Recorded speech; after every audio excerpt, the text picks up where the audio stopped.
Hello again, everybody, and welcome to Just Grandad. Once again, an advance thanks to my producer, technical director, for setting this up for me. And today we're looking back yet again, because Christmas is all over now. And if you're like me, you're asking what happened to it, where did it go, don't remember it. So I'm now looking back again to lockdown.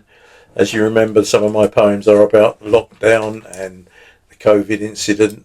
And we're trying very hard to finish those so we can get a little more up to date. But do you remember that during lockdown everybody had long hair?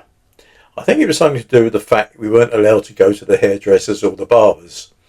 Even TV presenters let their hair grow. Some looked absolutely ridiculous, and I used to laugh at them till I realised that actually I probably look quite ridiculous as well. So I thought it was time to write a poem on the subject. Now, you also remember, perhaps, back in episode 1, I told you that I preferred rhyming poetry. So I'm going to make this a rhyming poem, but I set myself a challenge, unfortunately, which got worse as I went on. I ended up having to find 24 words that rhyme with each other.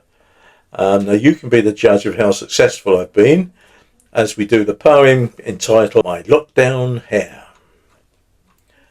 I wasn't sure what to do. It grew and grew and grew. A cut was overdue for my lockdown hair. I tried to trim. I knew that failure would ensue. I looked like Cat Ballou with my lockdown hair. I got in such a stew, created ballyhoo.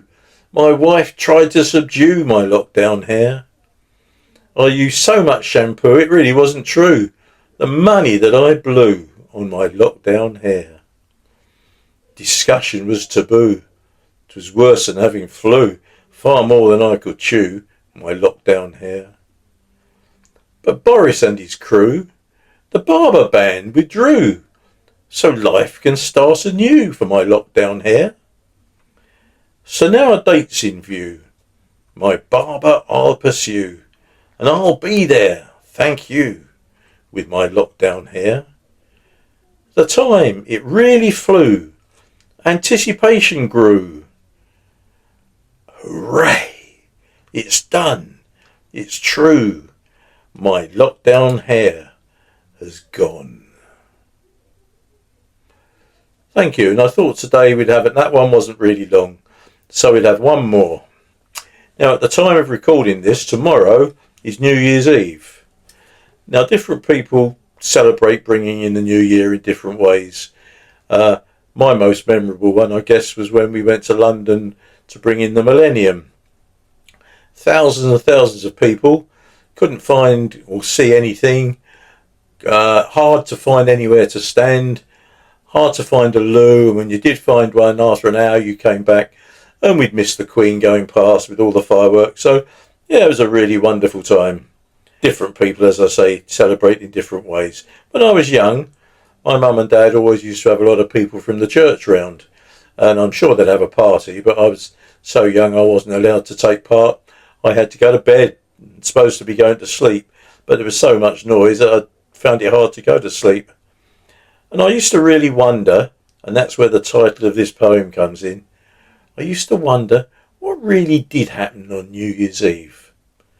So that's the title of this poem. I never knew what happened when 12 o'clock came round, because by then I was in bed with Don't You Make a Sound. They're down there playing games and eating lots and lots of food, and I'm up in my bedroom feeling sad and in a mood. But as the time passed slowly, I'd counted all my sheep, and well before the midnight hour, I lay there sound asleep. I never knew what happened, and chimes began to ring, because I was fast asleep by then and didn't hear a thing. But in the morning, Mum and Dad said, "Happy New Year, son." "Same to you," I said, but really cross I'd missed the fun. "Mum, can I stay up next year, please?" was my pathetic plea. She answered in the usual way, "Don't know, let's wait and see." I never knew what happened as the year was left behind. I have imagination. I have pictures in my mind. Perhaps they sang. Perhaps they danced, waved arms both high and low. Perhaps they screamed. Perhaps they hugged and kissed. I just don't know. I wish I could have stayed up late and heard the New Year roar. But there again, I understand, 'cause I was only 4. But now I'm older, what on earth was all the fuss about?